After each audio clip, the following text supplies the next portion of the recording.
J.S. Godinho, Grupo Espírita Ramatiz, Lages, SC. Ao desvendarmos a constituição centenária do ser humano, desdobrou-se-nos extraordinária, vasta e promissora possibilidade de trabalho na pesquisa da terapêutica anímico-espiritual.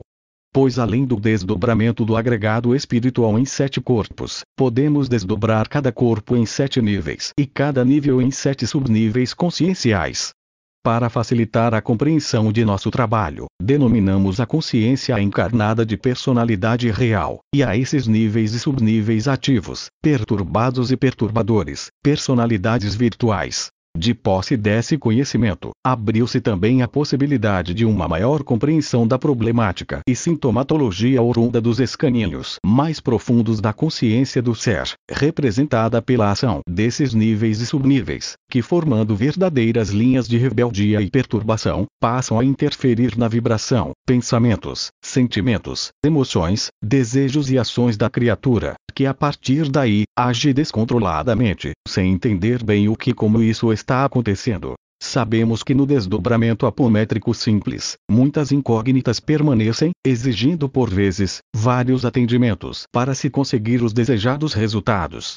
Como exemplo dessas dificuldades, podemos falar da permanência dos sintomas físicos e a manifestação dos desequilíbrios nas áreas psicológica, emocional e espiritual do ser que, como verdadeiros focos perturbadores, desafiam o propósito terapêutico, dificultando não só o tratamento, pela necessidade dos contínuos atendimentos, como também ao paciente e familiares, pela demora e permanência dentro do quadro desarmônico. Em primeiro lugar, existe a escassez de informações comportamentais da criatura que apenas apresenta um quadro de sintomas, queixas e nada mais.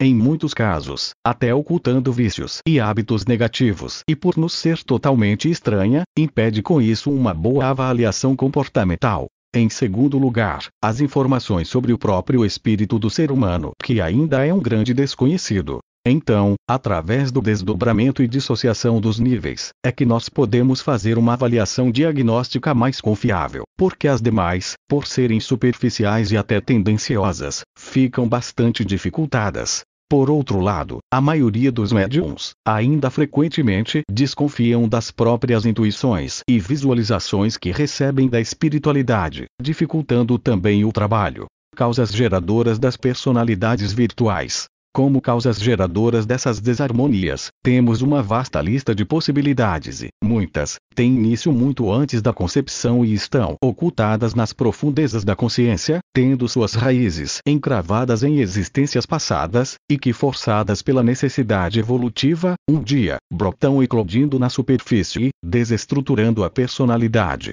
Dentre essas causas ocultadas, temos a raiva, o ódio, as mágoas e os ressentimentos reprimidos e a impotência diante das humilhações vivenciadas, que pela impossibilidade de desforra e drenagem desses conteúdos no momento, acabam por cair no esquecimento ou são então ocultadas. Existem também as vivências agradáveis e prazerosas, onde não faltaram os recursos materiais, prazeres mundanos, poder e prestígio social, intelectualidade e influência, gerando intensos apegos, da mesma forma, proporcionadores das desarmonias espirituais. E por causa desses recalques e apegos, muito antes da encarnação, o ser já tem formadas ou em formação, algumas personalidades virtuais, que como bombas de efeito retardado, aguardam um momento oportuno, para explodir, desagregadoras, acordadas pelos mais diversos estímulos. E ao invés de estarem cooperando com sua experiência junto à nova encarnação, rebeladas, afastam-se da mesma. Na linha de perturbação, formada por afinidade, a personalidade mais forte se torna dominante, revoltando-se contra a parte encarnada, dando origem à auto-obsessão, que ocupa lugar avantajado na escala das desarmonias psíquicas. Não podendo ter o que tinha antes, nem ser o que havia sido, julga-se injustiçada, retirando-se e retirando as demais que lhe são afins, do eixo encarnatório, gerando graves prejuízos à personalidade real, drenando e desperdiçando energias que são canalizadas para outros fins, desviando-as de sua verdadeira finalidade. Os detonadores psíquicos. O eclodir dessas desarmonias tem como detonadores psíquicos a mais variada gama de estímulos, desde visuais, como a contemplação de uma paisagem que parece ser conhecida, uma obra de arte tentadora, um móvel antigo, uma fotografia, o rosto que parece conhecido, um olhar agradável, agressivo ou arrogante, irônico ou debochado. Os estímulos auditivos, como por exemplo, um som ou tom de voz, certas palavras, determinadas músicas, certos sons, etc. O estímulo magnético, que é o tom vibratório da criatura, que só pela simples proximidade de seu campo áurico, acaba por gerar algum tipo de sensação que pode ser de bem-estar, inquietude, medo, desconfiança ou irritação naqueles que estão próximos. Como forte estímulo à desarmonia do novo ser, existe também a contribuição dos familiares, que ao vibrarem certos pensamentos, emoções, sentimentos e desejos, acabam por ferir o propósito do reencarnante, produzindo vigorosas personalidades virtuais. Isso tudo acaba confundindo as mais aprimoradas técnicas de diagnóstico, dificultando a descoberta da origem do mal e complicando as decisões terapêuticas que precisam ser tomadas.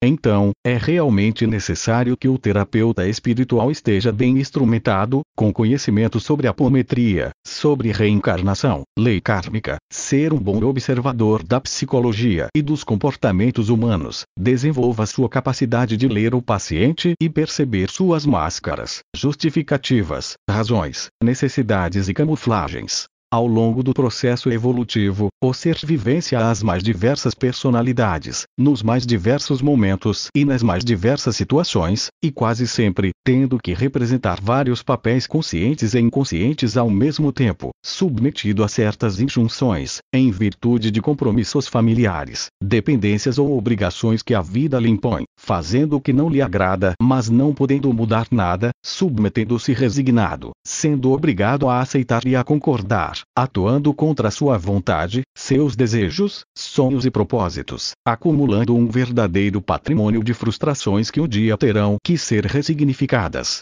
Os núcleos de potenciação da consciência. O núcleo de potenciação da consciência, chamado corpo búdico, providência a descida vibratória e drenagem desses conteúdos ocultados, então, antigas personalidades acordam. Ao entrarem novamente em contato com esses conteúdos, dissociam-se do processo encarnatório e apegam-se neles. Quanto menor a capacidade resolutiva do ser, maior será a dissociação dos corpos, fragmentando-se em níveis e subníveis conscienciais. Verdadeiros pacotes desarmônicos são devolvidos à vivência encarnada para que possam ser reciclados.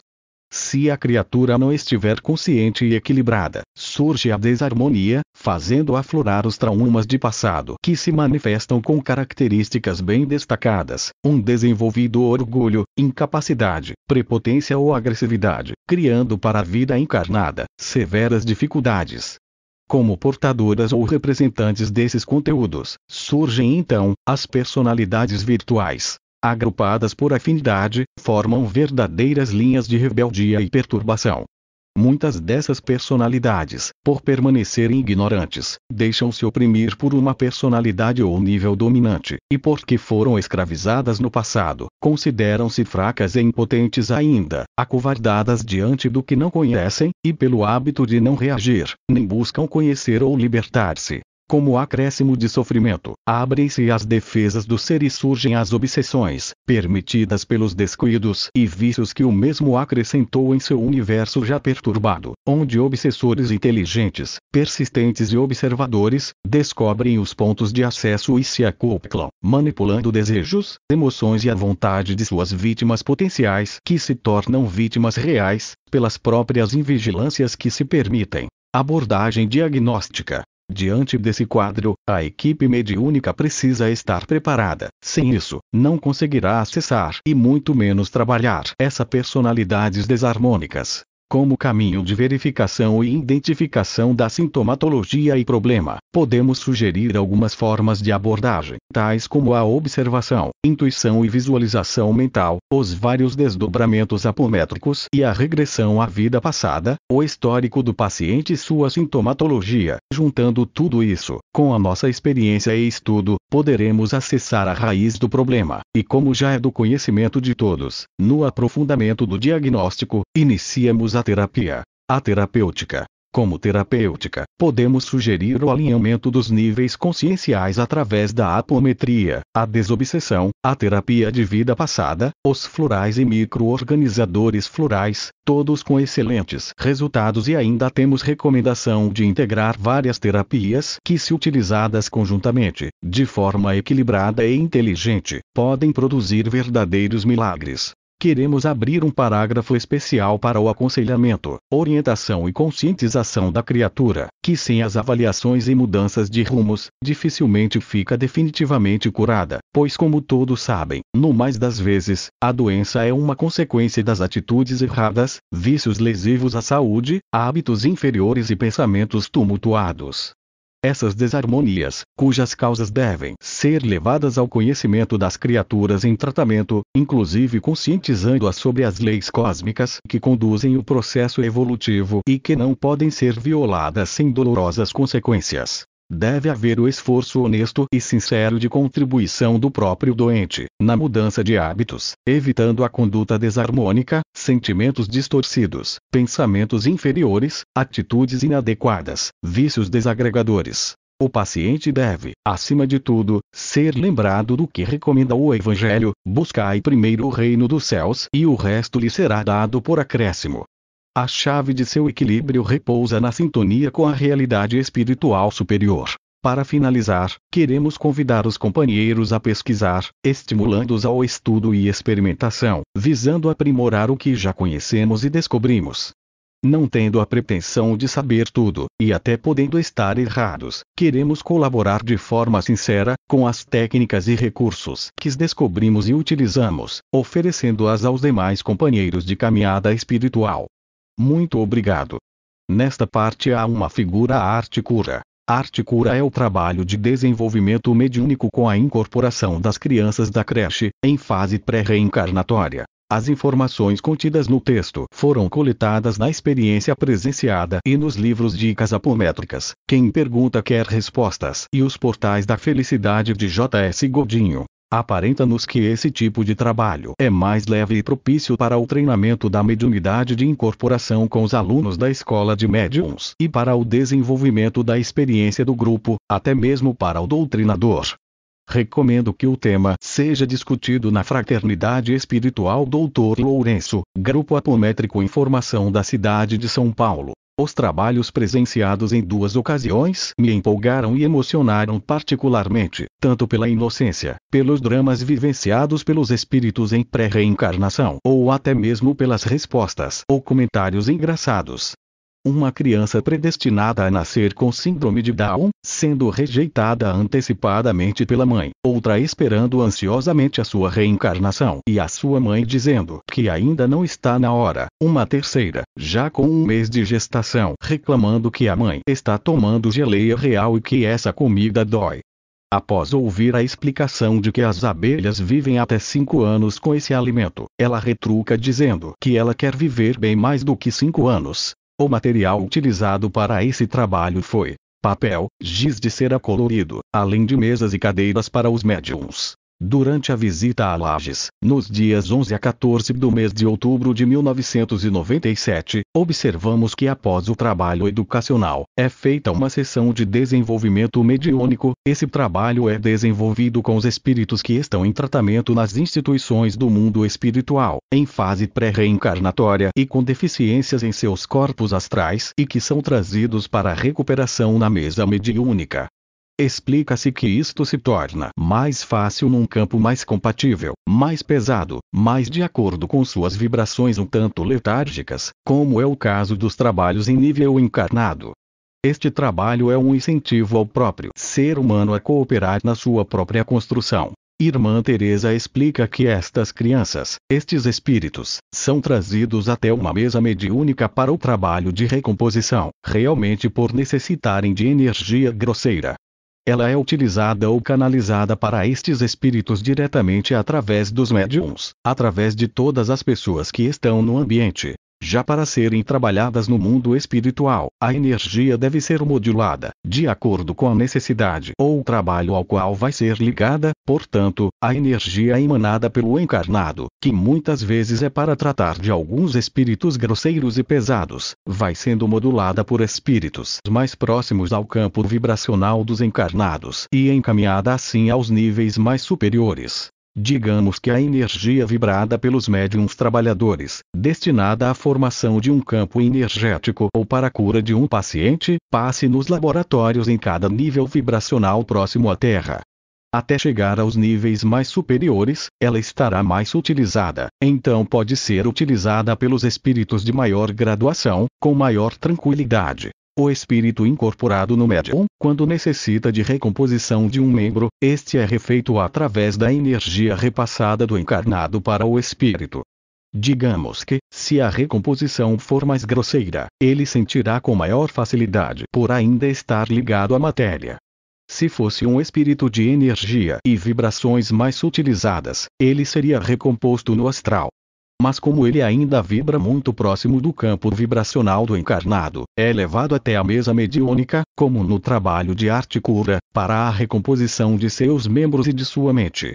Ali, junto àqueles aos quais ainda está muito ligado vibracionalmente, entendemos que o espírito rebelde, quando não cede, é trabalhado para apagamento mental e colocado na forma infantil para poder reciclar-se com maior facilidade. Nessa forma, os instrutores terão melhores possibilidades de preparar uma encarnação mais harmoniosa. Espíritos que ficaram rejeitando a encarnação por longos anos, sedimentaram em sua mente hábitos negativos de forma muito vigorosa, ficarão em tratamento na forma infantil desde alguns meses até muitos anos, 30 anos ou mais. Nesta forma o tratamento funciona melhor, é mais fácil de se trabalhar e aprenderão a ser crianças novamente, para depois, já encarnados, aprenderem a ser adultos responsáveis e homens de bem. Irmã Teresa nos alerta ainda sobre a responsabilidade do trabalho que vem sendo feito com aqueles espíritos que na forma infantil são levados a serem socorridos. Este também é um trabalho de responsabilidade e deve ser assim encarado pelos médiuns que estão propensos a sintonizar com estas criaturas para serem atendidas.